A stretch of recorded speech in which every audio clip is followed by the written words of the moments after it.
I'm outside of Dallas, a little bit north. Gotcha. Good stuff. How about you? I am in Cincinnati, Ohio, Bengal country. Okay. Not a Bengals fan, but it's okay. And then we have Iowa. Gabe, where are you from? I'm living in Austin, so I'm. Okay. Yeah, I'm kind of close. Are you from Texas? No, I'm from Montana. Okay. Yeah, that's not too far away. No, not at all. Yeah, I from? just did that drive this summer. It's not far at all. No, that sucks. And then who else? Jackson, Michigan here. Okay. What part of Michigan is that? Kind of the south, down toward I live actually in between Lansing, Grand Rapids, and Battle Creek, like kind of the same distance from all of them. So Gotcha. That's what's up. 2.5 hours from Chicago, 3 hours from Indy and Cincinnati. Nice. All right, I'm gonna cut you all off so we can go live here because we do have a viewer, and so welcome viewer. You get a little behind the scenes of what we do at the open bar beforehand. We say, you know, where are y'all from? Where are y'all from? What, you know, where are y'all from? No, I'm just kidding. It's good conversation starter. But anyways, start us off. Welcome to the Dynasty Happy Hour Open Bar. We're here again. It is the middle of August already. We are so close to football. Man, I was just telling these guys off air, you got to get in on that preseason DFS if you know you're feeling a little anxious like myself. I feel like that Dave Chappelle gif, you know, you're just like scratching everywhere. It's getting bad, but it's not just me tonight. Thankfully, I've got my mighty co-host, as always, Jay Mike. How are you doing tonight, my man? Feeling frisky. We're about 3 weeks out, and I am itching something awful for this regular season to get kicked off. I'm excited. Well, you look a little frisky. You've got the Spurs hat on, and I don't know if y'all know this, but I'm a Lakers fan, so I kind of hate you. Oh, I was not aware of this. Yeah. It's go Spurs go 24/7, 365. Let's go on to the next person. I'm done with you. Whatever. In our small group chat, his name is Colin, but I know him as Connor. How you doing, brother? Doing well. Well, I had to come on tonight. Yeah, we're happy to have you. And, this is the open bar. If you have a cocktail, you can go ahead and push it out. Or if you're driving us around tonight, that's also welcome because we need those people. We need those kind of people. Not going to be the driver tonight. Woo! What is it? Tell me about it. What is it, Connor? Just a little scotch water on ice, you know. Yeah. Nothing too much, just casual. So I have friends that say that have that like alter ego come out after they have so many to drink. So I'm kind of thinking like after you have this scotch or maybe a few more that you are going to become Colin. You are actually going to release the Colin. Release the Colin. Oh man. Very possible. We'll see as the night goes on. All right. All right.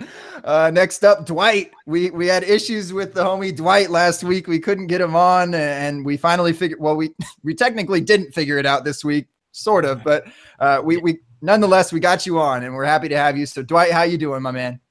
Doing good, man. I got to work after this, so I can't get too crazy. I got a little spotted cow beer from Wisconsin. So okay, we'll keep that on the down low. Look, his name's not Dwight. We actually have a fake name for him. We don't get him in trouble for work. But yeah, thanks for coming on, Dwight, and happy to have you this week. Sorry things didn't work out last week. And last but not least, well, we'll have another later, little surprise guest, what have you. But Adam Spinks, the RB scout himself. How are you doing, brother? I'm good. I'm finally on the show. I've been trying to get on for a couple weeks, and it seems like every time that you do something, I record a podcast myself. So I'm definitely happy to be on here.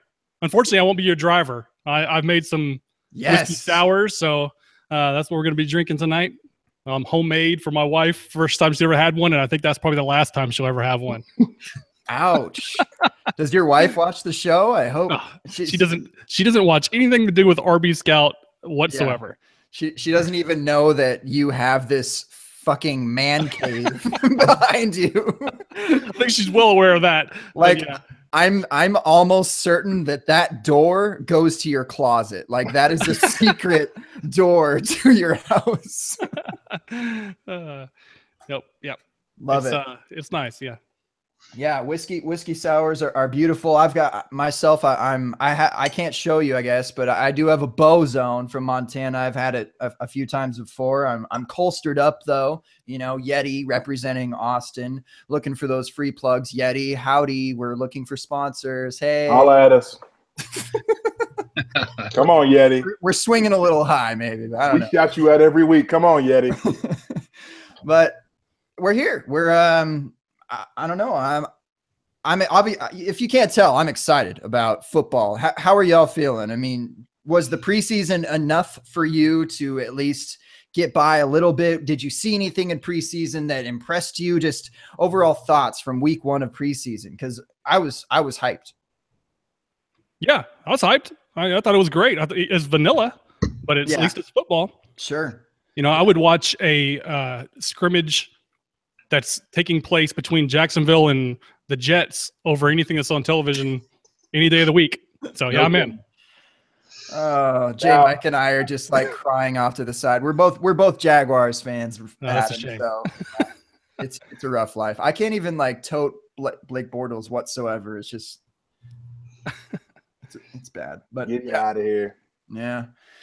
This might be the year that we go with Henny at some point during the season. The old report out earlier with so hilarious. Allen Robinson just getting that ball on the sideline. He's like, keep it in bounds, bro. It's like, right. It's so bad. He's resulted to begging. I'm begging you, Blake, please, at least give me a chance. Yep.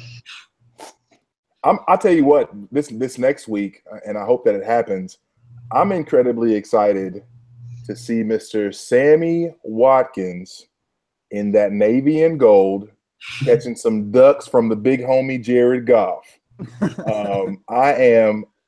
I love Sammy, and I'm excited to see, hopefully, he can retain some value. And I still think he's going to have a good year, but I'm really excited to see what that offense can be under McVay. And that's kind of weird to say. I kind of feel icky afterwards. Maybe need a shower real quick, but that's where I am with this. I agree. Yeah. I mean, I'm excited, I guess. In the future, I don't know what it's going to be. I don't know what it's going to be yet, but and I look back and homie's already taken sips. He's a busy man tonight, apparently. He had to get to the bar late. Nice of you to show up, pal. That's, cool. But I had to fight a bunch of traffic on the way to the bar. So I got here late. It's better late than never. Parking's terrible. Oh, awful. No valet service. Yeah, he's lying. He just got done golfing. Check him out. I wish. I teach golf, so that means I never golf, which is part of the problem. You get into the industry to golf, and then you never golf. That's part of the problem. Yeah, I applied to a golf course on like some resort when I was younger. Back in the day when I was younger. Sorry guys, I'm only 26. This is like 6 years ago, but nonetheless I applied, and then in the interview process I was talking to the head honcho, and he's like, "So why do you want to work here?" And I was like, "Well, I like golf.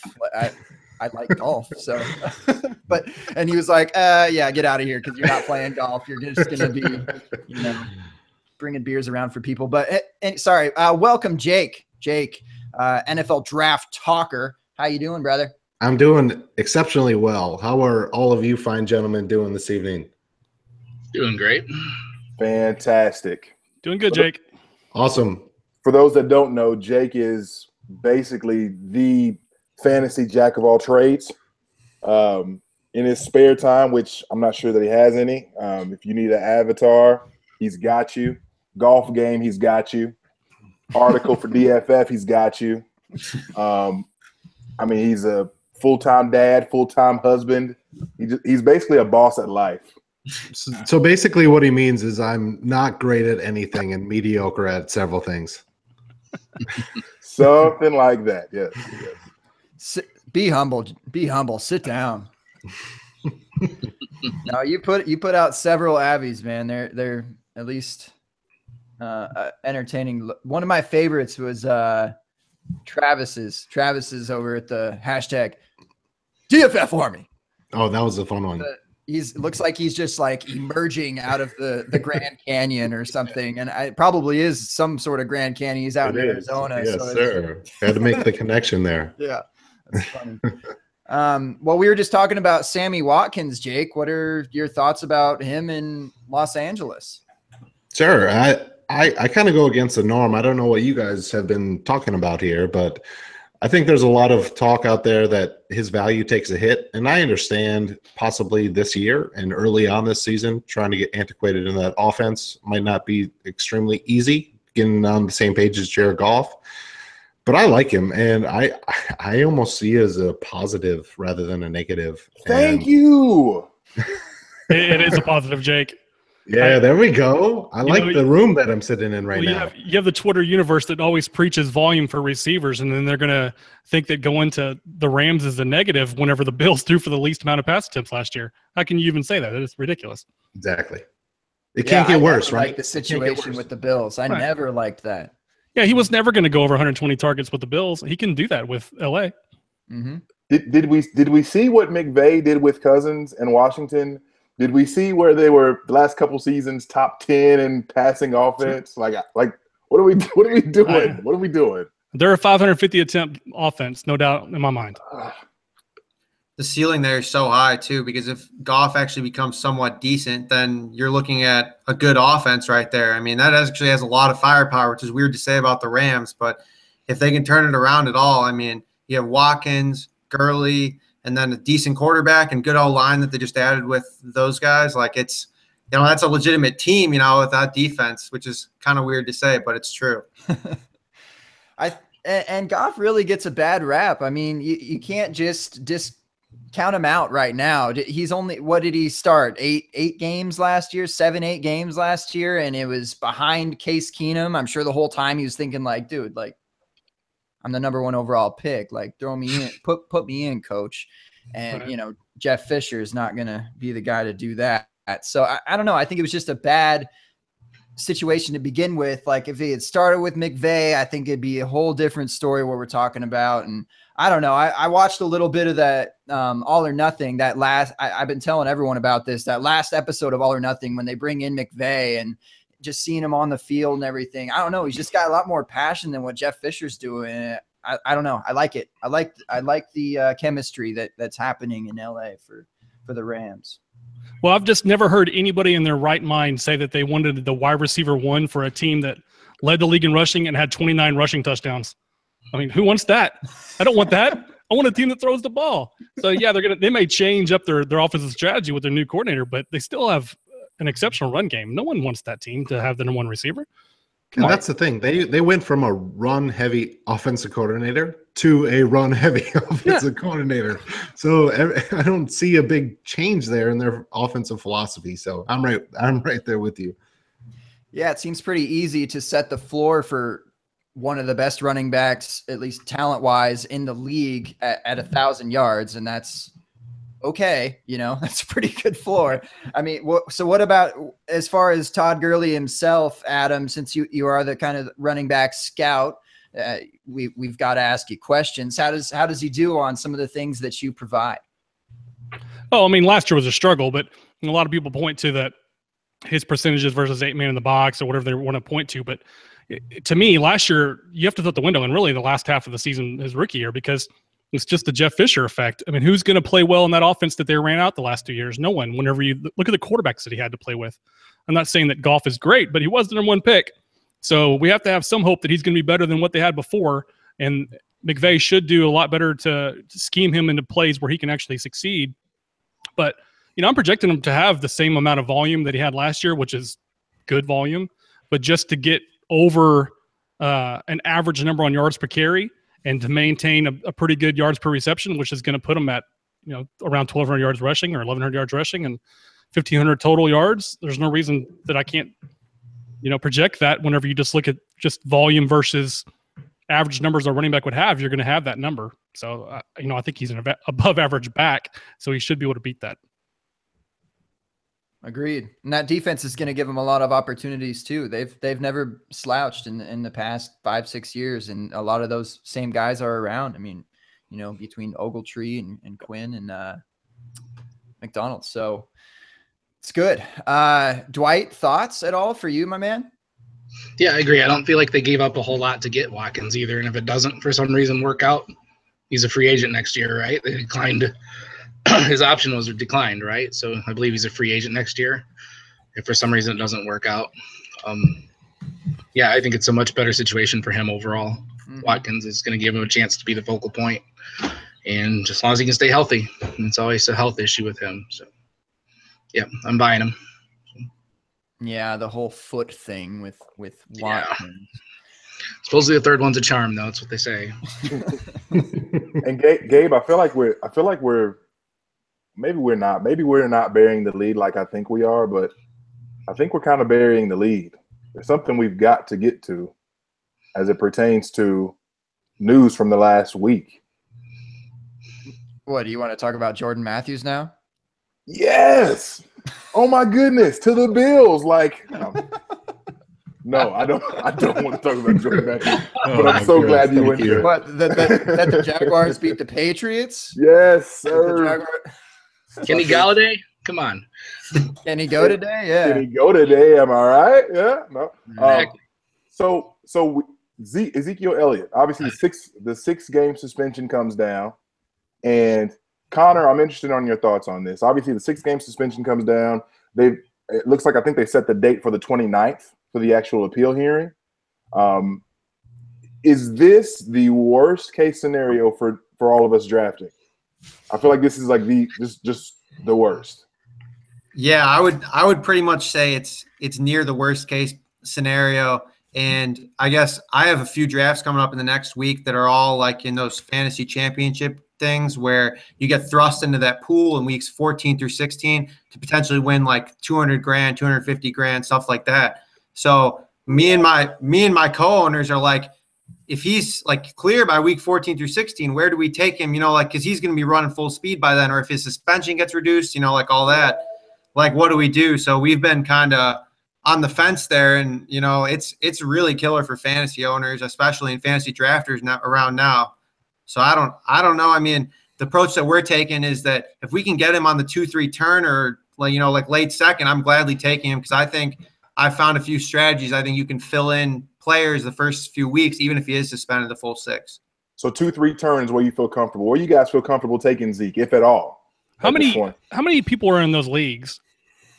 Well, so it's like a 12-man league for the start, and then it ends up being like a few hundred, like 700-800 get to the end. So you need to be kind of like contrarian and have a good lineup. You can't really just roll out your lineup there. I think you need a kind of an edge there to win and take home like the big money. Yeah, because I was going to mention, if it's a 10-team league, he doesn't really – obviously he bumps down, but he's not getting out of the second round. But, if you get past a 12-team league and you go to 14 or 16, then you're asking for some trouble whenever you're in a 16-team league and you're taking the second round and you got to wait 32 more picks before you pick another player. And now you're already losing, potentially 6 weeks of 0 points every week from your second-round pick. Yeah, I don't know.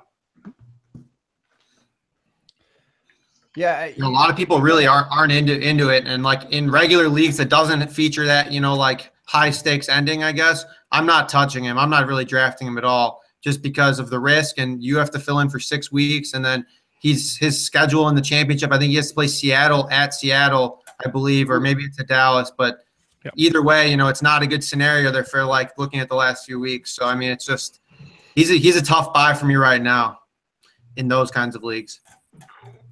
It doesn't even seem like a clear cut for who's going, like when it was a couple years ago, before Zeke, you could kind of rely on McFadden a little bit. And now people are assuming with Zeke down that it's going to be McFadden again. But I don't know. It seems like a lot of people, and maybe reading into the Cowboy stuff a little bit, it's not a sure thing that it's going to be McFadden the whole time, that it might be split up between Alfred Morris, and I've heard things about Rod Smith as well. It's like, I don't know. You can't even put a chip on that either. Not to mention that their schedule is not very easy to start the season either. So I don't know. Schedule this year. Yeah, I don't know if you want to rely on those guys to be your starters. Maybe a flex play, but I think their value is going to go too high, especially McFadden. I mean, where's he going to be taken in redraft leagues? Probably 7th, 8th round. I mean, especially for the Zeke owner, that's too high for me. I did just get McFadden in a best ball at like 12th round or something, and I was okay with that. Yeah, a lot of people point to McFadden as like a direct play, guess, and that they're going to use that as a strategy and take him later and ride him out for the first 6 games just due to the 2015 season he had, and they trying to pump that season up. But if you look at the actual numbers, you had Zeke last year with 1,600 rushing yards in 15 games, and you had Darren McFadden with just a click over 1,000 in 16 games 2 years ago. It's not apples to apples here. We're talking a guy that averaged just about 65 yards per game in 16 games with the best offensive line in the league. And then last year was terrible. So anybody banking on that strategy, good luck to you. I would go find an alternative. I'd go find a Rob Kelly or a Terrence West before I went to McFadden. Sure, and those guys have decent schedules for those first 3, 4, potentially 5 games, and they'll be not necessarily the handcuff, but they'll outperform McFadden or whoever the hell's running the ball for Dallas, it seems like. Hey, can we just real quick, since we touched on the schedule, this is really interesting, and I'm glad you guys brought this up. So they start the season, according to what I'm looking at here, they start the season hosting Indianapolis, hosting the Raiders, a couple of defenses that were pretty crappy last season. Then it gets real ugly real fast. You've got at Texans, versus the Giants, at Broncos, at Cardinals. Could it be a case where Zeke's suspension, the suspension looming, he actually plays the first 2 weeks? Do you think would it be too risky to try to sell him after a couple of good performances? Or is it even worth it at that point? You mean McFadden? What I'm saying is if Zeke's suspension is prolonged, like they don't come out with a ruling for, I don't know, 3-4 weeks into the season, could you, or either guy, McFadden or Zeke, could you get any kind of value from him after that? You may with McFadden if he pops an early 100-yard performance. Sure, then someone might buy into it for the next few weeks, and I'd still sell out. You're talking about schedules, and I was just looking at a schedule that a guy that I'd go take on a late pick to fill in for Zeke and still pick Zeke is a guy I'm not real high on, but Jaquiz Rodgers. So he starts with Miami, Chicago, and Minnesota. You can get him dirt cheap. There's 3 weeks that you can solidify an RB2, probably those 3 weeks, and then you're gonna have to tangent and go somewhere else with your guy. But that's just 3 more weeks you have to deal with. Yeah. I don't think that you can bank on anything but the 6-game suspension at this point. If you're trying to think in your mind, well, maybe the appeal will drop it to 4 or 3, you're just asking for trouble. You need to plan on a 6-game suspension no matter what at this point until the 29th or whenever they go to a hearing. So I'm going with my fill-in here, and what kind of my strategy was for what I was talking to you guys about was going with Rob Kelly here, because looking at over at Sharp Football Stats, they do like in-depth strength of schedule analysis, and it looks at rushing defenses, like specifically who they're playing. So the Redskins play against the Eagles, who ranked 18th, and the Rams, who ranked 10th, which isn't great. But then they play Raiders 19th, Chiefs 16th, and 49ers week 6, 29th ranked rush defensive blend according to these metrics. So I mean, it's not like he has any fantastic matchups, but at the same time, that's going to be some solid replacement value for a player that's going to be on the Redskins, high scoring team. And Perrine, like, he doesn't really look like he's going to be much of effect right now. And if he does come on, it probably won't be till after then. So if I'm taking him, that's Rob Kelly's my guy there for a fill-in. And Matt Jones. Obligatory Matt Jones reference in the open bar. R.I.P. Matt Jones. I'm with you, Connor. That's good. It's That's a good point. I don't think Perrine's going to be much of a factor. I think Kelly really is being underappreciated, and maybe so with his kind of run style and just kind of the way he looks on film and his athletic profile. It's really not all that impressive. But I picked up Rob Kelly last, I don't know, it must have been last August in one of my dynasty leagues. I just went and watched his tape at Tulane. I know he didn't get all that much volume there, but I liked his tape quite a bit. And I know his metrics weren't that great, but I liked him a lot. And I knew that Matt Jones wasn't a thing, and all the hype on who was that Georgia running back that I'm spacing out on? Keith Marshall. I didn't believe in him taking over that role, and he had a ton of hype last year this time. I grabbed Rob Kelly and I sat on him and up until he got his opportunity. I like him quite a bit as a player, and I think he gets, just because his metrics weren't good, I think he gets slept on too much. That's probably fair. Probably very fair. Oh, what to do. And just to give you guys a quick heads up, the ADP for Mr. Darren McFadden right now, he's gotten all the way up, according to Fantasy Football Calculator, he's all the way up to 903, where he was previously going 1405 before the suspension. So that's crazy. Who's the two running backs behind him? Let's take a look. So McFadden going at 903. Behind him, you've got Jay Stu, also with an average draft position of 903, and then Jamal Charles, and then Jamal Williams. Those are the three behind him. Right ahead of him, you've got Jaquiz Rogers, Samaje Perine. Okay. That seems awfully high for Jamal Charles, doesn't it? I mean, and for Jamal Williams. My eyeballs about popped out on Jamal Charles, and I'm not as big a Jamal Charles fan as there is for a career, but my eyeballs popped out. Oh, yeah. I want to be in that league. That guy drafts him that high. Wow. Yeah. I'm just hoping he makes the team. No kidding. What about I think that calculator's broken. I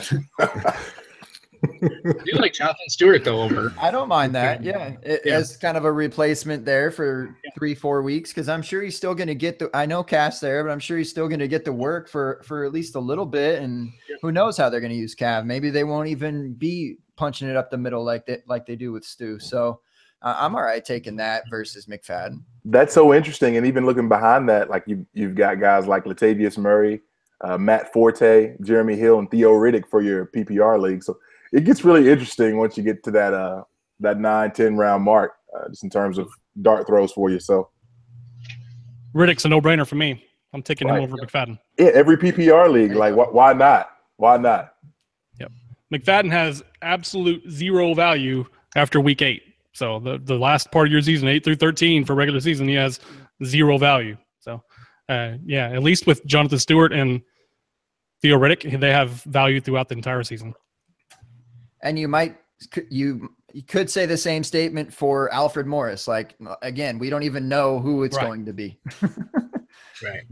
So, the J-Stu thing kind of triggered me a little bit because I tweeted this out the other day. Is it ridiculous to y'all to see Christian McCaffrey going in the 3rd round for redraft leagues as like RB 15, 16-ish? Is that high for you guys? Not in PPR. No, not for me. Do you think he can exceed that? Yes. Really? Yeah. Let me go look at what I have him. I think I have him as like a 10 on PPR. I actually have him 9, but I have him with the 3rd most receptions of any running back in the entire league. I have him at 70+ receptions. I think he's going to get everything that Ted Ginn got and more, which was 54 receptions for 750 yards. And he's the best receiver they have besides Olsen. Yeah, I think they work him out of the slot too. He's not guardable by any linebacker in the league. And truthfully, you're going to bring a safety in the box to try to guard him. And what's that going to do? I know they don't have good receivers, but you don't want Olsen and Benjamin going to the top of you. And that's just not a winning strategy. You'd rather have people play underneath and give up the 7-yard completion that turns into 12 for McCaffrey than give up a 35-yard seam pass to Olsen. So it's just a difficult situation for anybody to guard McCaffrey on the field. Adam, what's your take on Cam Newton's inefficiency with short passes? He's never had McCaffrey. He's never had a solid running back. It's, short passing to me is not necessarily the quarterback's fault. That's a coordinator's game plan. And I know I've talked with a little bit of people before, but they look at Mike Shula's offense in Carolina and they look at Jonathan Stewart and D'Angelo Williams, their totals, and think that they can't catch the ball or that Cam can't throw to them. But just go back to what he did with Tampa. Mike Allstott and Warrick Dunn were his running backs. For the people that don't remember or weren't born in the late 90s, they were awesome, and they were high volume running backs. I mean, you're talking 60+ receptions for both of them. I mean, Mike Shula knows how to involve a running back, and as great as Warrick Dunn was, he is not even anywhere near what Christian McCaffrey is as a pass receiver. Right. I'm a little bit different on McCaffrey there, I guess. I think that he could hit that high reception mark, but what kind of is concerning is just the difference from last year to this year. I mean, the Panthers targeted the running back position the least in the NFL last year, and that's true. They haven't had a guy like McCaffrey. So I know McCaffrey is going to go around 50 receptions, somewhere around there at least. And I know that's a low end for me, but it's I don't see he's not going to get goal line work with Cam there. I mean, and Stewart, it's highly unlikely. So I mean, it's tough to project more than 2 touchdowns in the red zone for McCaffrey. I mean, it's just a lot of difficult things for me to project with Stu still taking touches. He's going to still get carries. All the reports have been he's still getting carries. So I'm just kind of laying low on McCaffrey this year. And I think that next year is where he's going to be the real value in. And when they unleash him and kind of get more balance into the offense and can throw to him, 70 times, like what you're saying, I think it's going to happen. I'm just not sure when, and when Cam becomes accustomed to that, especially with him not throwing yet. Yeah, the only thing I would say for the people that are off on him as a running back and Cam throwing to running backs is play a game with me and take the running back name off of the side of his name. So just leave it at Christian McCaffrey and get running back off the table, and don't think of a position, because he's not a running back. He's not Jonathan Stewart. He's not Leonard Fournette. He's not Joe Mixon. He's going to be playing slot quite a bit. So if we labeled him on all stat and metrics as a receiver / running back, then you might open up more targets in your mind, because I think a lot of people were pigeonholing him as a running back that he's going to be lined up at I, and so he's going to get all his receptions out of I, which is not going to happen. He's not going to be an I back. That's not going to happen. It's going to be Jonathan Stewart. He's going to be a single back, or he's going to be behind with Cam in the gun, or he's going to be in the slot. They've been running Wildcat with him too, haven't they? That sounds nice. I feel like it just seems like it's one of those things where the possibilities of what he can be specifically for fantasy or even for the Panthers are just limitless. And I feel like he's got one of those super ambiguous ceilings. Would you really be shocked if 2 years from now, McCaffrey is a top 5 back, top 3 back? I really feel like that's, I don't know, maybe it's hyperbole, but I really feel like that's where we're headed. It's going to be so interesting. It's a really good running back draft class too.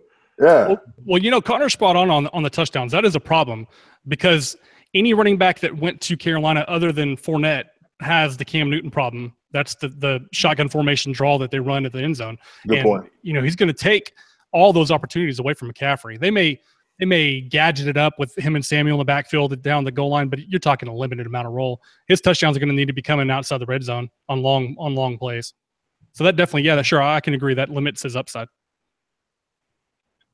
Yeah, not to mention the red zone targets that are going to Benjamin and allegedly Funchess and Olsen. So I can see him getting more touchdowns from the 10, 15-yard area, though, too, and not having those goal line carries. Mm-hmm. They keep showing these camp videos of him on those short screens, where they get him to the linebacker out in the slot and one guy to beat and 10 yards out. I bet he'll get a lot of touchdowns that way. He may not be all long touchdowns. I think he'll get more of the intermediate. There's still technically red zone, but you guys are talking about red zone up close. I think he'll get a lot of the red zone, the 10 to 20-yard area. Yeah, and even farther out. Yep. And the good thing about McCaffrey in dynasty setting is he's going to make so many highlight reels that everybody in your league is going to want him. So his value will never go down. I mean, he's going to be those players that everybody will want forever just because of the plays he makes on ESPN. Yeah. I mean, just in Twitter videos in camp when he jukes one linebacker, or when Luke Kuechly says it. Right. He couldn't have even happened, and he just says it, this happened in Panthers camp. And everyone will go bonkers. So 100%. Can I ask you guys a question? Of course. Real quick? Sure. No. So No. So we had a strong debate on the Super Flexible podcast that we just started on the first episode. Free plugs. Free plugs. I got in late, so me and Addison Hayes had a debate. I have Cam Newton as my quarterback 3 in Dynasty, and he has him at quarterback 12. Ooh. Can you guys weigh in on this, please? Was that redraft or Dynasty? Dynasty. Okay. I'm right in between. I think I'm somewhere around like 5 or 6. I'm probably right in between that. I know I've got Luck and Rodgers and Winston ahead of him, so he might be around 4 or 5. I'm not entirely sure, but 12 seems a little different. That's for sure. I mean, he's only finished outside of that, I think, twice in his career, and one of those times was kind of a throwaway because of injuries. And last year was a very weird year. Someone smarter than me can explain. Super Bowl hangover. That, yeah, sure, a Super Bowl hangover. But yeah, he's finished inside the top 10. What 5 or 4 out of 6 years? He's been a top 5 quarterback 4 out of the 6 years. Sure, yeah. He's got 3 2 4s and 1 1. It's completely fair to say that he's at the very least a top 6 quarterback in most dynasty rankings, and his age isn't going anywhere. He's getting more weapons with Calf. They're going to develop things and make him better in different things, because they realize that he can't take all those hits anymore, and maybe not take all those goal line carries anymore. I'm sure he still will, but I don't know. I don't see why you would bump him out of the top 10. I guess that's just me. I actually focused on him on a redraft article for 2 QBs, and I love him this year. He's Scott Barrett tweeted something out about the most pressure affected quarterbacks. And this is one of the reasons that Denver beat Carolina in the Super Bowl, is because under pressure, Cam struggles. It's like a 70 passer rating difference or something like ridiculous, and when under pressure for him. So, having McCaffrey and Samuel drafted and then bolstering the line a little bit, being able to scheme differently, I think is huge for Cam Newton. And so while his fantasy upside may not be number 1 quarterback anymore, because he's not going to rush, 100 and whatever, 20, 30 times anymore in a season, he's still going to approach 100 rushes, I think. And, there's still plenty of upside at the goal line. They're still going to use him plenty. It's not like he's just going to stop you taking those carries, because he is their most valuable weapon there. So, I'm really high on him this year, especially. And for the future, I mean, I can't imagine having him lower than like dynasty quarterback, like 6. But even then, I think I could probably have him inside my top 5. Yeah, I think he's currently my 4th, and that's just because of having Mariota at 3. Yeah, but the thing with Mariota is we're always pointing to that he's such a good rusher, but the guy, I don't know why, but he doesn't want to run more. He only puts up 300 rushing yards, which is baffling. I think he's an easy 500 rush type quarterback, and if he gets to that point, then I'm sold on him being 3. But until that happens, then yeah, I'm with Cam at 3 or 4.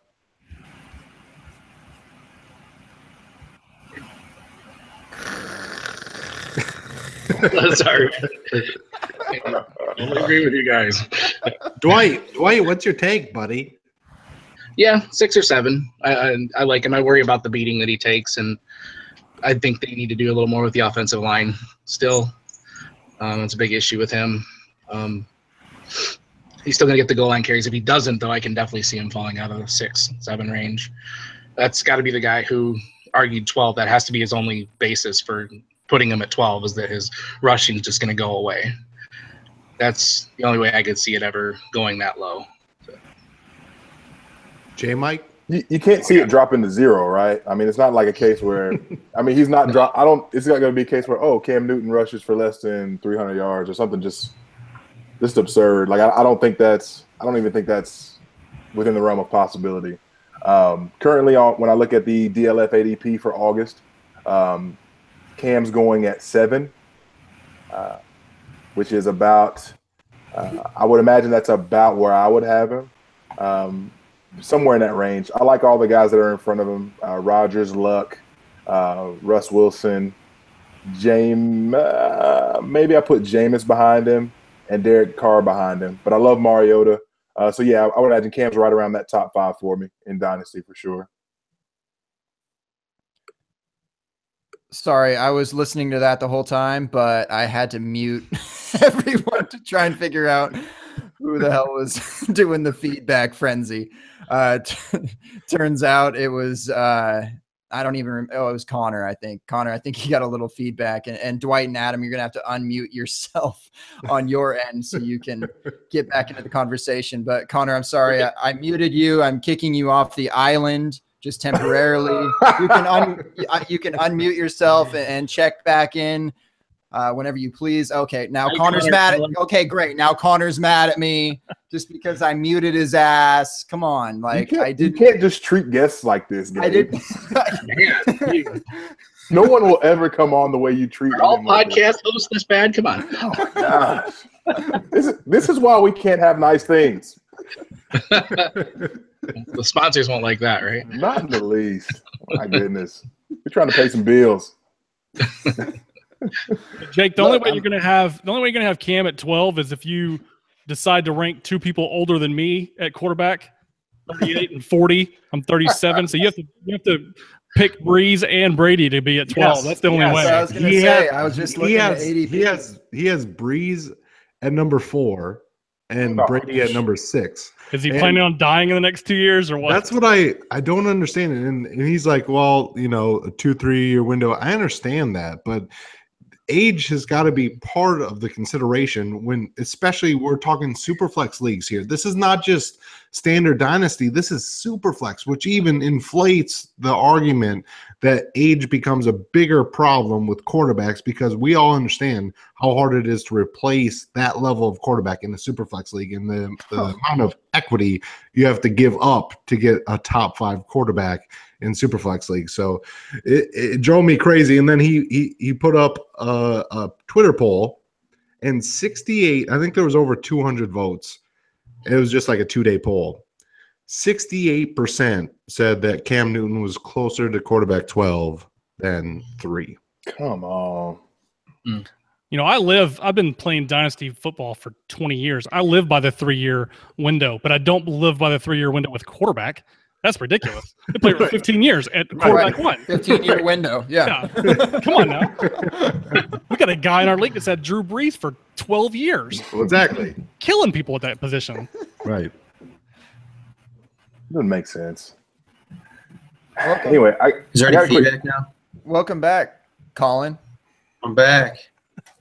Allow me to reintroduce myself. My name is Colin. D to the OL. Did I miss what everybody is drinking? A little bit. Mostly beers and whiskey. And going to the Blue Dolphin, huh, Adam? The Blue Dolphin? Yeah. Yeah, I'm out. That's all right. Well, how are you out? You're in a fucking man cave. The drinks are how do you not have just like this? Hey, like, that was a triple. This pillar to like come out in front of you, just to be like, just like. I already made a triple for it, so that's good. I'll be telling you about some crazy running backs that you never want to hear about. And we're talking about Orleans Darkways at running back 1 by the time this is over with. That was my DFS boy last week. I was on him all weekend. Adam has bottle service in his man cave right now. Can we jump into something real quick? I got a quick question. Just in general, right now, who's someone, and this is for everyone, just a quick blurb, who's someone that you are much higher on? And I want to talk running backs for a second because I feel like I always wait too late to take them when I know I need to take them early and often, pretty much always. Who is someone that you are higher on or will be on the majority of your teams this year that most of the community is like, no thanks? You talking You're talking dynasty or redraft. redraft? Let's talk for this specific season, 2017. Cool. Who's someone you expect things of that everybody else is kind of like lukewarm on or not thrilled about? Afraid to speak in front of the RB scout.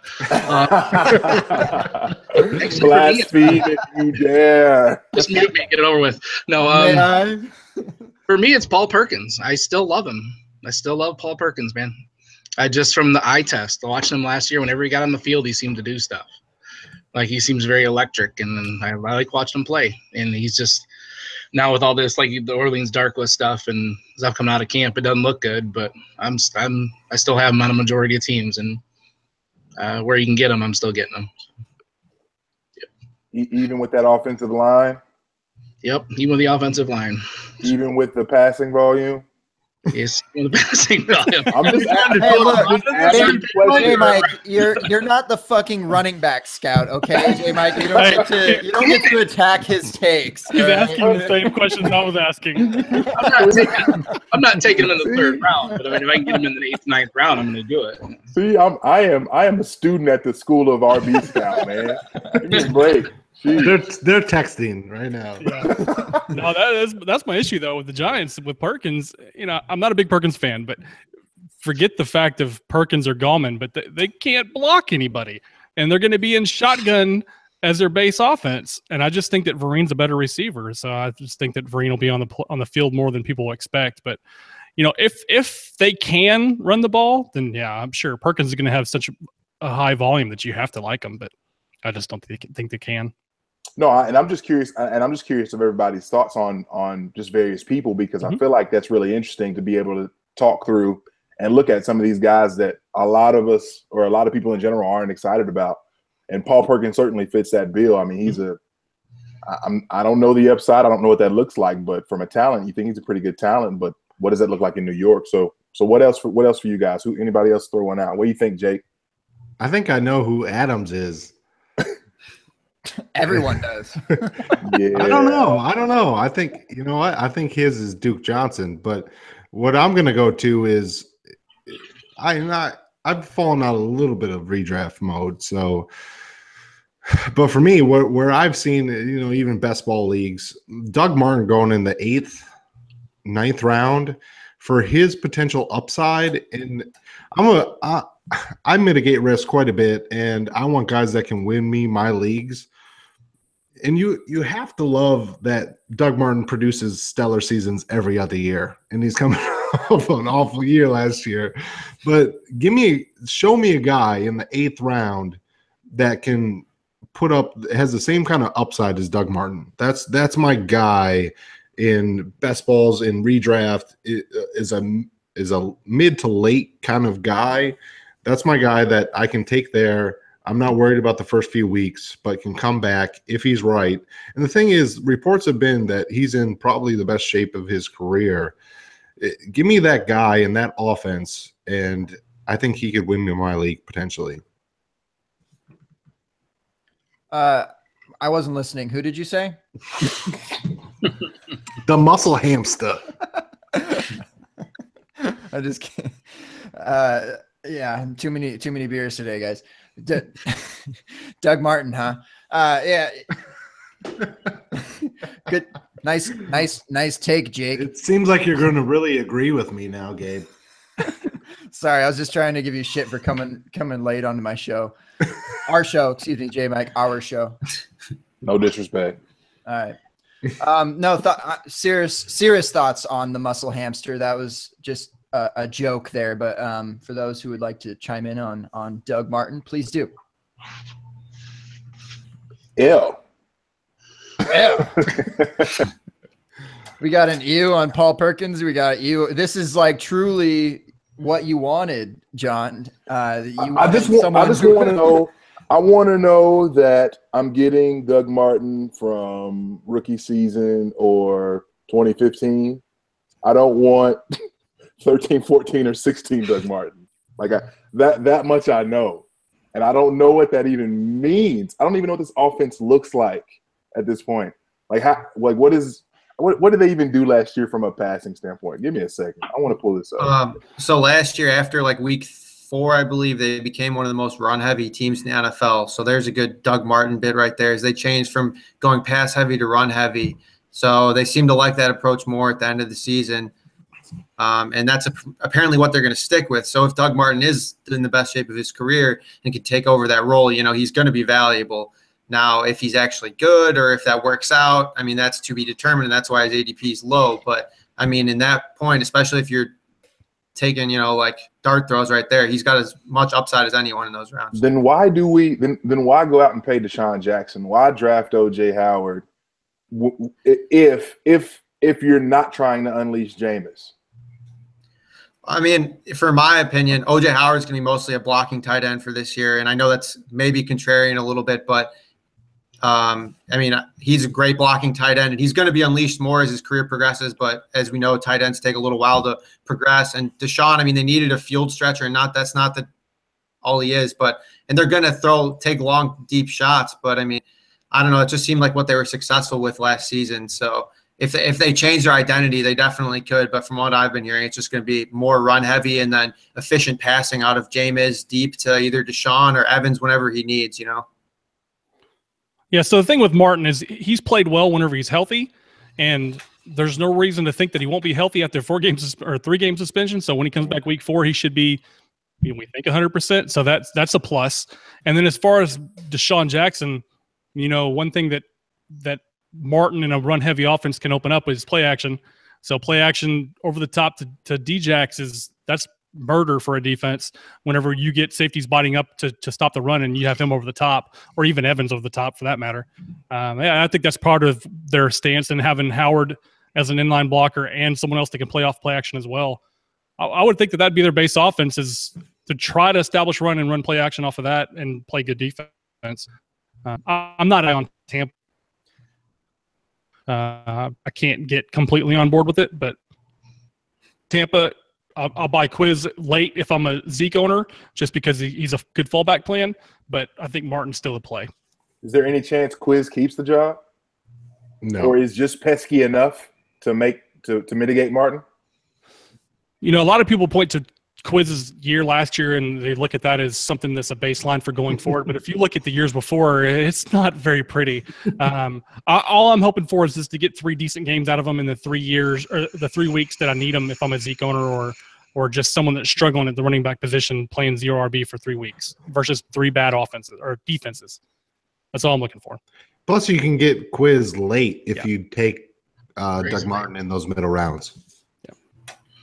Very fair. Yeah, it's really not a bad take. And before, I remember we kind of talked about Doug Martin. It feels like a month or 2 ago, and the ADP was kind of ridiculous. It was like up in the 4th round in redraft, and now it's dropped down to, looks like 6th round, 28th running back off the board. And that, I mean, you're going with LeGarrette Blount, who is also in a not amazing situation, Tevin Coleman, Dwight's boy Paul Perkins. I mean, once you get past these top, 10 running backs, 15 running backs, for me, it's just like a lot of committees or just like shitty situations. So, I mean, Doug Martin's I don't think he's a bad take. And I've been kind of referencing this lately with analysis a little bit when I got in that Scott Fish 1-28 league, and you have to pick a team of running backs and a team of wide receivers and a team of tight ends, and you just pick the 4 position players basically, but you take it. So I took a team of running backs, and I was considering the Bucks because I know 2 years ago they were very successful. Last year they weren't. Doug Martin was out, and he was also playing poorly. So I'll give you that. But I mean, I feel like if that running game is going to get back into shape, I think it's going to be Doug Martin that does it, and it's not going to be any of the other guys on that roster. Gabe, let's stick with you, man. Who's a running back you like a lot that others do not? Well, I've pretty much been cupping Carlos Hyde's balls this entire time, but I'll go with someone else, I guess. I don't know. I just kind of did my redraft rankings earlier. I've got Ty Montgomery pretty high, but he's already kind of high anyways. He's like RB16. Let's keep going. Amir Abdullah to counteract Adams' Theo Riddick. take, or I don't know, but he's going RB23 off the board in the 5th round. And again, I'm kind of looking as far as part of the analysis, looking into running backs as a team, and the Lions were good 2 years ago when Abdullah was playing more games, and Riddick was there too, but he was still getting the carries.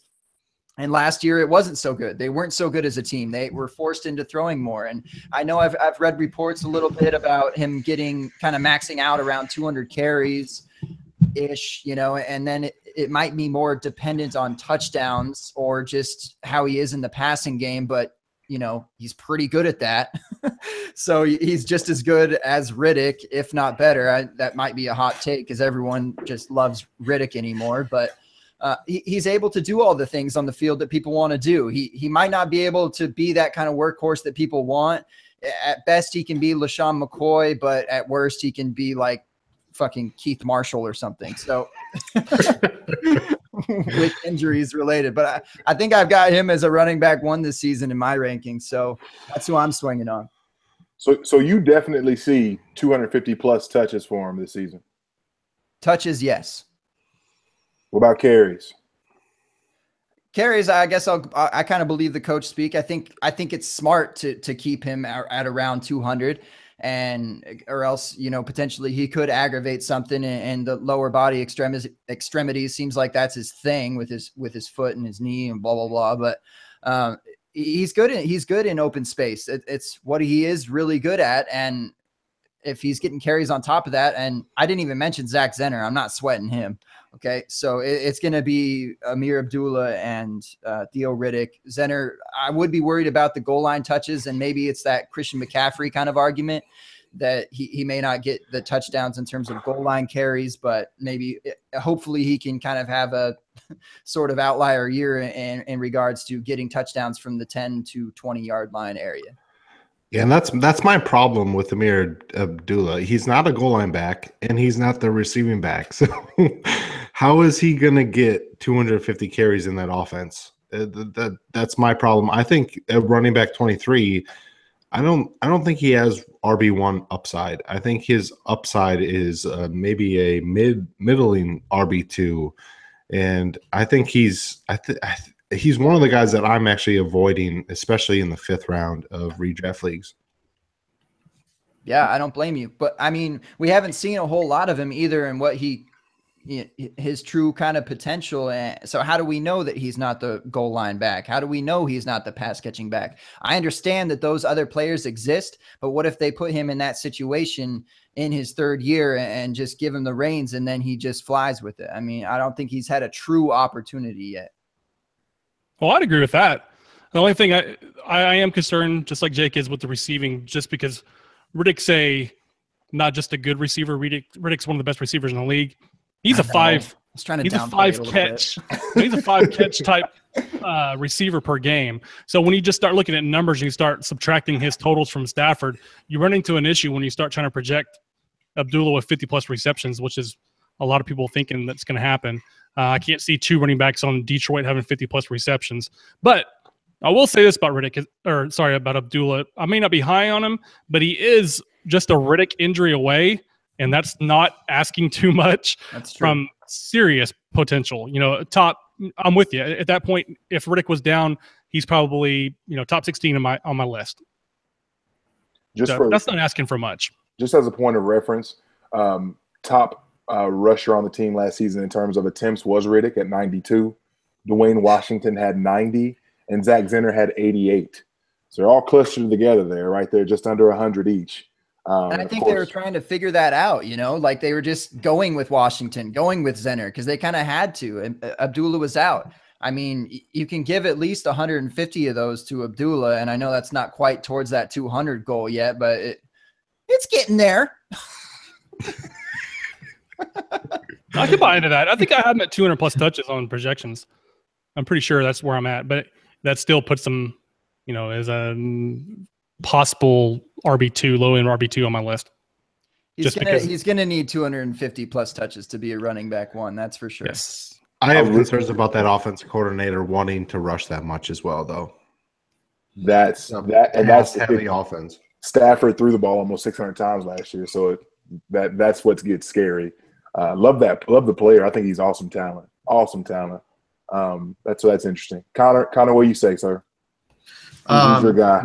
My guy, real late, that everyone's kind of been downplaying all year with the addition of beast mode, is DeAndre Washington. Woo! So he's in the pass game. He's going to be involved heavily in the pass game, and they already said that they may want to limit Marshawn's touches, inside, or Marshawn's touches to like around 200. I'm not sure if I believe that, if he's holding up well, but he's going to have independent value in the pass game. And if Marshawn gets injured, which a 32-year-old coming off a year not playing football, it's not like very unrealistic. So, I mean, you're looking at a really high upside back. You can get in like the 12th, 13th round right there, who will have independent value as, an RB3 or a bye week fill-in potentially, based on how he's doing. Jalen Richard is there, and he is some concern, as he did take some snaps last year. But, this season, Washington looked fantastic in the first preseason game. Don't want to read too much into that, but the usage was there, and that's what matters, I thought. DeAndre Washington currently going 13-10, FYI. That's too early for me, though. And that's 12-team standard. Where's Richard go? Give me 1 sec. I just flipped. Yeah, give me the cheapest of the bunch. I like Richard quite a bit. There was a report for trying to limit Lynch to about 200 touches too. So, I mean, if I know Richard and Washington will likely split those kind of Riddick type of snaps, I suppose. But what if, Lynch actually does get those 200 touches in the season, and Washington or Richard emerges as, a top 24, top 30 back? I mean, I don't know. I don't see it as too unrealistic. I don't really have a hot take between the two of them, but I do know that the Oakland backup running back is someone on my radar, and I just wish I could, make a commitment to one of them, and I can't. But yeah, absolutely, I agree 100%. Whoever you want to commit to between the two of them, make a commitment and roll with it, because that's a good situation. Both of them were good. Running back 63. I mean, yeah, and Jalen Richard's not showing up on, in the top 14 rounds on Fantasy Football Calculator. Yeah, for either PPR or standard. That was a Matt Waldman favorite. I'll try to swing on Richard while y'all are talking here. Talk more about DeAndre Washington, Connor. Talk about his 5 yards per carry. Talk about it. Hey, if you just look at those two people's numbers versus Murray last year on a gap percentage, on what they were getting per gap, it's ridiculous. They're at crazy numbers per gap compared to Latavius Murray, who got all the carries. I mean, both of them were really good on film. I do like a lot of what I see. If I wanted to choose between them, two of them, I guess I would take Washington just based off of draft capital alone. It's hard to go off of that and not take the guy that was actually drafted higher, after the first year. But yeah, one of the two, I want one of them. Yeah, and that's the thing. I think Richard is free, and Washington is obviously not. Especially I've fallen off a little bit of redraft, but the 13th round seems crazy to me for Washington, just because it seems so cloudy with that backup situation. So give me the cheapest of the bunch there, and I'll take my shot. A redraft league typically has about 16 or 18 roster spots. So, I mean, it's going to be end of the round. 13 may not be accurate. He could fall to 14, 15, 16, 17th round. And that's fair. Yeah. I don't think I've seen him taken in any mock that I've done. Yeah. Washington, not a single one. Just so y'all know, on MFL at least, Richard is going 207th overall, 18th round. So in PPR redraft leagues.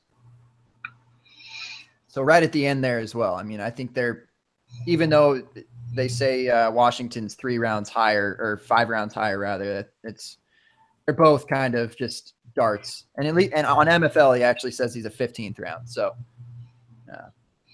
definitely end of the round flyers. Love it, Connor. Love it. Get me so confused. I don't know if his name's Connor or Colin anymore. Oh man, Just start calling it Matrix. We'll leave it at that. that's been the name too. No worries.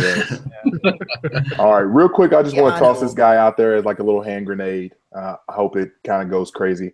I'm very confident this guy ends up as a top 15 back.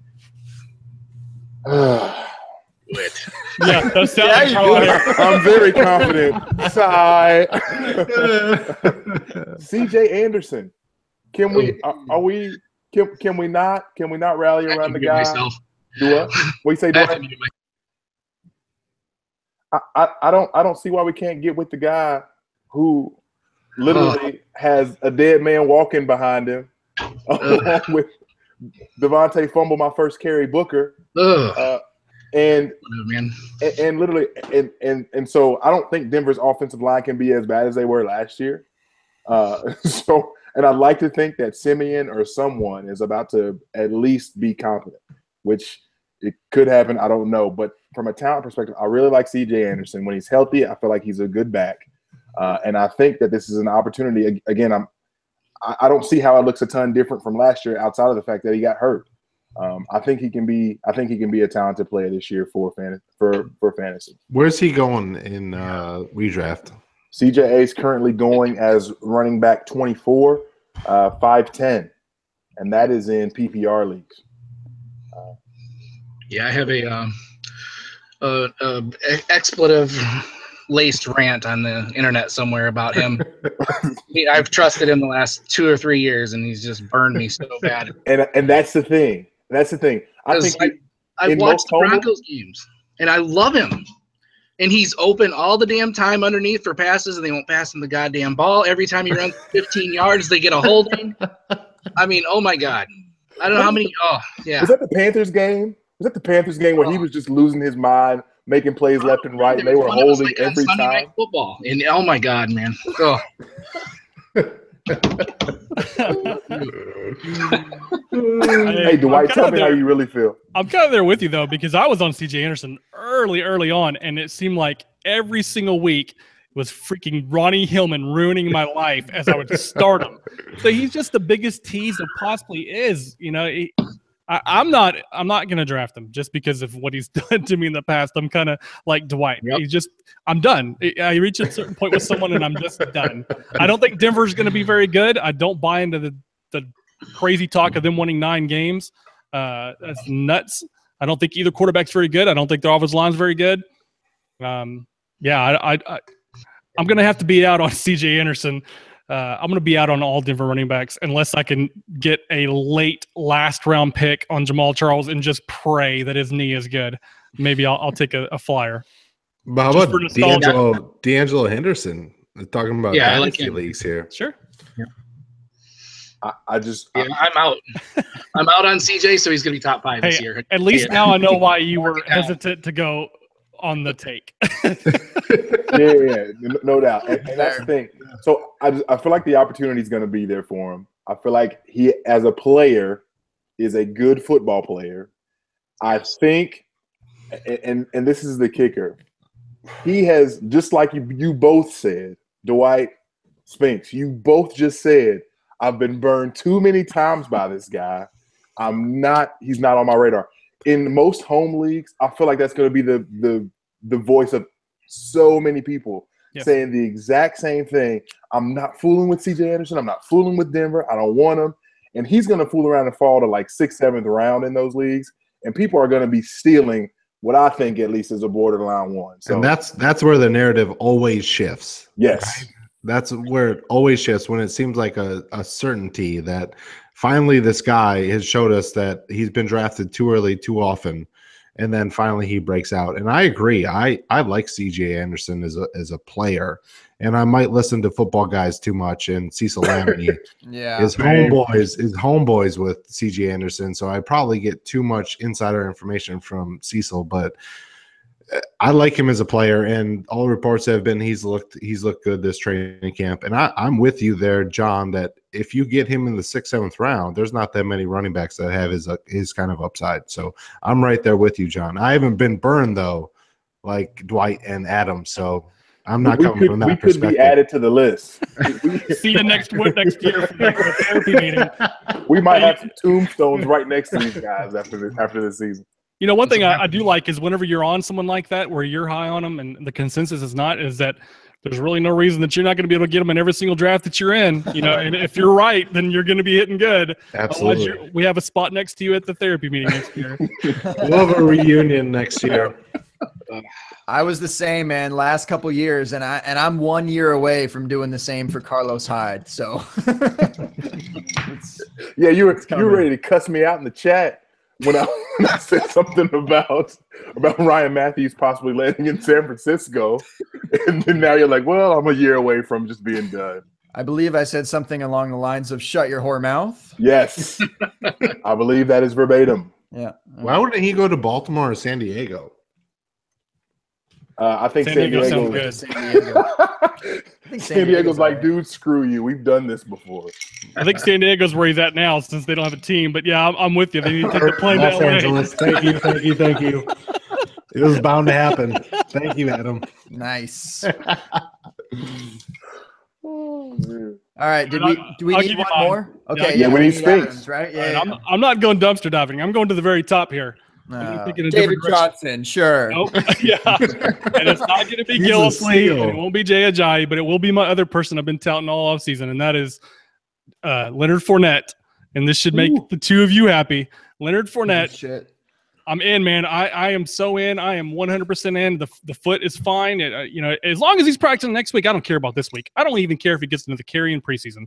I would be ecstatic if he doesn't get another carry in the preseason. Right. That'd be great as long as he's practicing.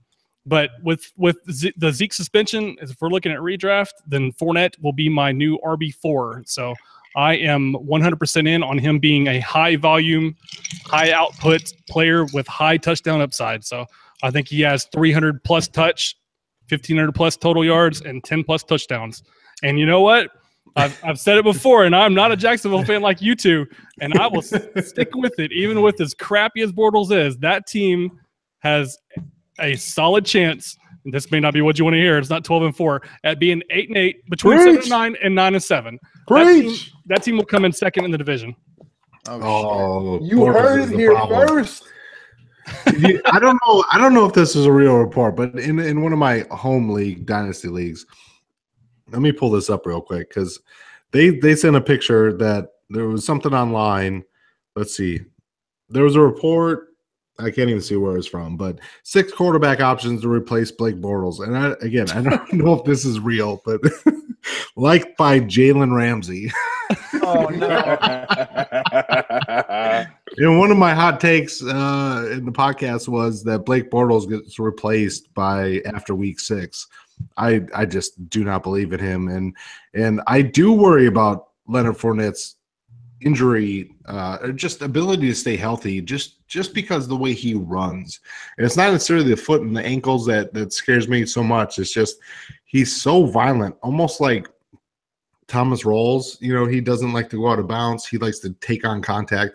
I understand that Leonard Fournette's a bigger person and a bigger running back, but I worry about his long-term availability in that offense, just the way he runs. I love the way he runs, but he worries me because he takes on contact and he delivers punishment.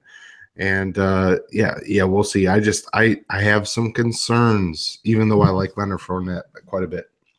Yeah, I completely agree that he is too violent, and he needs to learn at some point to not try to kill every single person that he's running against. That'd be great. If he would try not to murder everybody he runs against. Seems to be his MO. But we're talking about I live on a 3-year plan outside of quarterback. So all I care about is 3 years. That's all I'm looking for is 3 RB1 years of Fournette, and then you can throw them in the trash, and I'll go find someone else. But, yeah, I'm in for 3 RB1 years. Yeah, I'm just curious about the offense and what it's going. Sorry to cut you off there, J-Mac. I'm curious of what the offense is going to look like, because the other thing you said is that you think that the Jaguars are going to be 9-7. So does the success of the team correlate to the success of Fournette? Because I'm looking at the volume of guys like Gurley last year on a shitty team, just short of 300 carries, and like Lamar Miller on a decent team, you know, similar to what you're projecting for the Jaguars with 268 carries, and even a guy like Jeremy Hill, 222 carries. So, I mean, I think he's more talented than 2 out of 3 of those players. I'm sure you can guess which 2 those are, but I am comparing it to the Todd Gurley situation, and I think that it's pretty similar. So basically, but dumbing it down, does the success of the team correlate to the success of Fournette?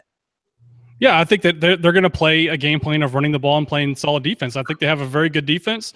9-7 is my high water mark. So, you know, I'm projecting between 7-9 and 9-7 for the team. But yeah, I think they're going to do everything they can to keep the ball out of Bortles' hands. They're going to run the ball. I think that he is easily capable of doing way better than what Gurley did, which was well below average on yards per carry. I have him, you know, I'm not even projecting him to have a 5-yard per carry season. Let's just put that out. I'm not projecting crazy numbers. I'm projecting 4.4 yards per carry, which if you look at league average is about 4.2. So I'm not getting crazy here on yards per carry, but that on 280 carries is a 1,200 yard rushing season.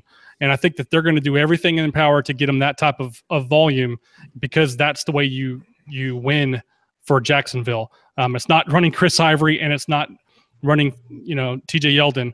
And one thing about Bortles, I do not like Bortles whatsoever. I'm not going to tell you that I think he's a good quarterback, but last year when you have Ivory and Yeldon as your running backs, that means that you have 0 play action. I mean, nothing off play action. They can't even run it because there's no linebacker that's ever going to take a step forward to try to commit to stop the run game when they don't need to. They can either play base where they're at, or they can take a step back off of snap, which makes it incredibly difficult to throw to a tight end or throw any underneath routes. You know, you start getting a play action where you actually have to bring 8 in the box, or you have to bring a linebacker up to stop Fournette and respect that.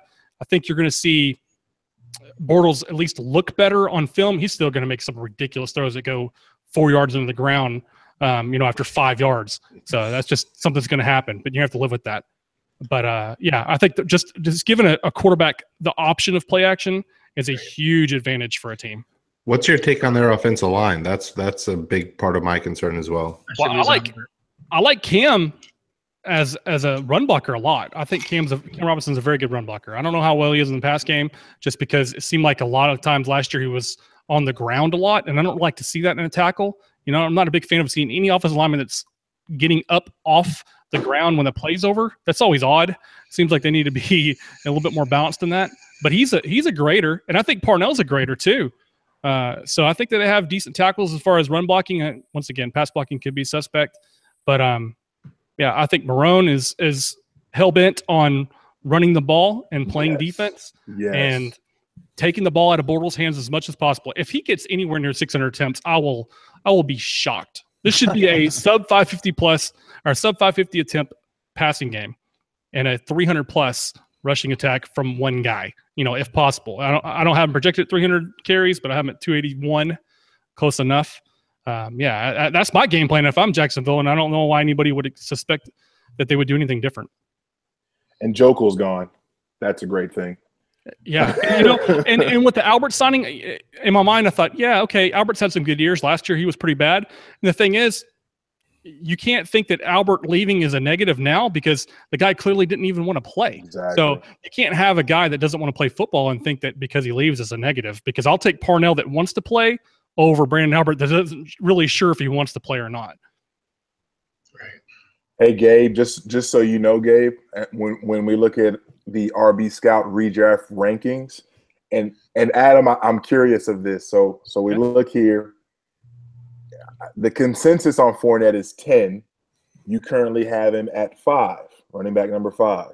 So that's ahead of Gurley, Gordon, Murray, McCoy, Freeman, and the like. Yeah, and 4 when I drop Elliott. I was just about to say, is there any chance, or is there anything that can happen in the preseason that would vault Fournette to top 3, which in your eyes would put him above Ajayi? Is there anything he could do to jump Ajayi for your rankings to be top 3? Just curious. Yeah, if Pouncey's hurt.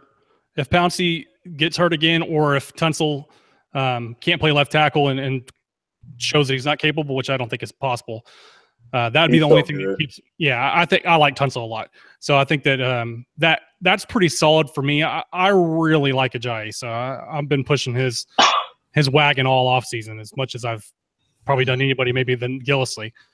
So yeah, I don't think so. I think I'm pretty set with Ajayi being 3, or yeah, 3 at this point with the Zeke news on redraft. So yeah, I think they're pretty set where I'm at between the top 4. Trust me, I hope you're right, bro. Yes. I mean, they have a ridiculous secondary. Their corners are really good. You know, you have to think that their defensive line takes a step forward. You have to think that Fowler's having a nice camp. Yeah, he made Albert retire. You know, the dude made a guy retire that made the Pro Bowl. That's how good he's playing. So you just have to think that the mindset's going to change. They're going to go to the more power run game. They're going to go back to more of an old school mentality, and I just think that it could work. The division, I feel like Tennessee's the class of the division, but the other 2, I'm not a big fan of Houston or Indianapolis. It's not like they're world beaters. So that's 4 games that are sitting there to win. Yeah, bad division. It reminds me of the NFC East kind of year to year, where it's like you don't really know who's gonna kind of end up on top, and it'll probably be a team that's like 9-7 or 8-8. Like it's not all that impressive. Okay, we're running late. This pod's running late. We're like an hour and 20 in. It's just so good. I don't want to stop. I know. We didn't even get to play J Mike's game. Oh, Fooey. That's true. We do need to bring your game back, because I gets the people hyphy. And it's, I try to give it a rest, but I feel like the people want more. The people want it. We'll bring it back. Okay, but we got to wrap it up. You know, we can have an after hours show if you guys want to do your thing. Blah blah blah blah blah. Calm down. Fun, bah humbug. Yeah, exactly. They'll kick you off. Watch it out. Exactly. Yeah. By the way, we lost. We actually did lose Connor, the fantasy matrix. Colin blacked out. Colin got too drunk and he's gone. So he had to depart, and we wish him well. I hope that he gets an IV tomorrow, because he looks like he's going to be in rough shape. But it is Connor, by the way. Nice to. It is Connor, everyone. It is Connor. A plug for him. He's fantasy_matrix. All right. Follow him on Twitter and check out all of his stuff. He's a very respected individual in my eyes as far as the fantasy community goes. So go give him a follow and look for his face. He told me he was going to change his Avi in the next couple weeks and show his face. So that's exciting news too. Good job, Connor. All right, let's wrap this up. Right, left to right. I'll end with my co-host here. Adam, give yourself a plug. Share what you want to share, brother. Thanks. Yeah, thank you guys for letting me come on and letting me join after starting this venture pretty quickly, just in February. But if you want to follow me, you can see me at RB Scout on Twitter. You can visit our website, rbscout.com. If you don't like my takes, then if you think Fournette's certainly not the fourth running back, then go look at the other staff rankings, and maybe you can, find someone you like there that you want to follow instead of me. That'd be fine.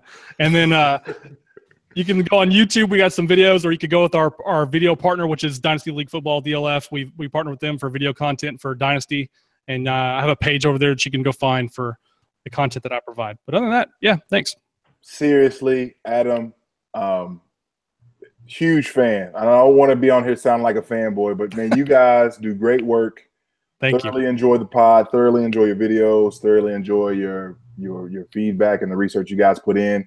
It is truly great stuff. So it's awesome having you on. Well, we'd love to have any of you on the podcast at any time. Oh, snap. Mayor Abdullah. We'll do 30 minutes on Abdullah if you want to.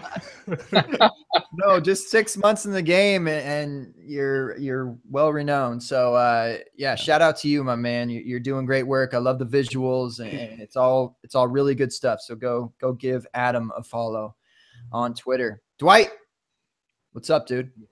What do you got for us? My Twitter is at DJs First. And my website is cjisapunk.com. No, I'm just kidding. I don't have a website. I don't have a website, man. I'm just a fan. Hey now. Just a fanboy, man. Honored to be on with all you guys. We literally just lost a viewer. I'm not kidding. I would visit that website if you created it. That's all, man. Just a fan. Love you guys. Hey, thanks for coming on, Dwight. I'm glad we could figure it out this week. It was thank you. Nice to have you on. And the late riser, the NFL draft talker. Actually, no, we'll skip you. We'll go over to Jake Mike. No, I'm just kidding. Jake, what do you got, man? I know you've got some actual news, so go ahead and plug that and let the people know, my man. Sure. Yeah, you can find me at NFL Draft Talker on Twitter. I write for Dynasty Football Factory, and we just released our second episode of the Super Flexible podcast. It's a super flex, obviously, podcast, and we also talk about alternate scoring. So that's where the title comes from. I know we get a little bit of heat from that title about the super flexible, but I think you have to be super flexible to be able to play in all these different kind of alternate scoring formats, and that's what we're trying to accomplish over there. And we're kind of first to the market there, and we're excited about it. So if you can check us out there, we're at SuperFlexPod on Twitter. And just a little shout out, Adam, to start. He had me on for my second podcast ever in my life, which I was very nervous about. And Adam's one of my favorite guys on Twitter. Super genuine, nice guy. I respect him a bunch. He does great work. Dwight, we are in the Red List League together with Matt Pricer and a bunch of other good guys, and we've gotten to know each other. It's good to finally see your face. J Mike, man, I gotta say I'm extremely happy about what you've done and how far you've grown in a couple weeks here. And Gabe, you got to be one of my favorite hosts of any podcast out there. So all you guys are doing extremely good things, and I appreciate you guys having me on, even as a late waiver wire edition. Priority ad. First of all, I want to thank you, but now I'm going to turn into dick mode and make fun of you. It sounds like end of the night, like bar, like we were just getting in. I love you, man. It's like, yeah, I love you, man. Oh, guys. Okay. No, I'm just kidding. No, all true things that you said, at least about those three. And I agree with you wholeheartedly. So thanks for coming on, Jake. Go check out that Super Flex podcast. It's good stuff. So, and my co-host, J Mike. Yay. What's up? Out of ton at J Mike Check on Twitter. Got so many ideas coming up for the Dynasty Happy Hour website in terms of articles and whatnot. I've actually got one where I'm highlighting Jared Goff, which I don't even know if Tyler's going to let me publish. We'll see how that goes. But I'm so excited for the season to be here, man. And just like Dwight said, I am a guy that just loves this game, loves this community, and I'm thrilled to be here. So appreciate all the kind words too, Jake. I greatly appreciate that, and feel a lot more comfortable this week. So I mean, as we've gone on, so it's been good. And myself at Grab Bag Fantasy, I do the Grab Bag Fantasy podcast. I finally jumped back on this week and recorded a podcast. I've had some. What was that, Dwight? What was that? I was wondering. I haven't seen you in a while there. What, you want me to mute you right now? You want me to mute you? Just kick me off like you did Colin/Connor. Whatever, it's fine.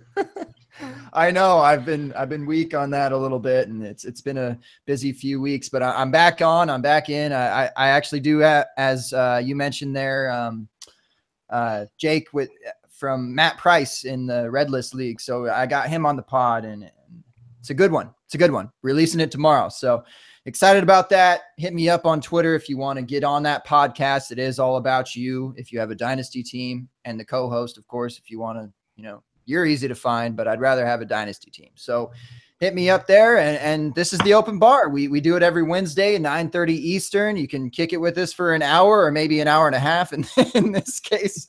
But it was really a great show tonight. We actually talked football. That doesn't happen all that often, but when you have people like Adam and Connor on, and Jake and I'm just kidding.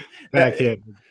Seriously, good discussions had tonight, and much appreciated for all of you to come on, and it was a great time. So let's put our drinks up, have a little toasty toast, even if they're empty, towards your little camera. Do a little cute thing for the camera because people are still watching. Well, cheers for you. All right, we'll see y'all next week on the Open Bar, and doses.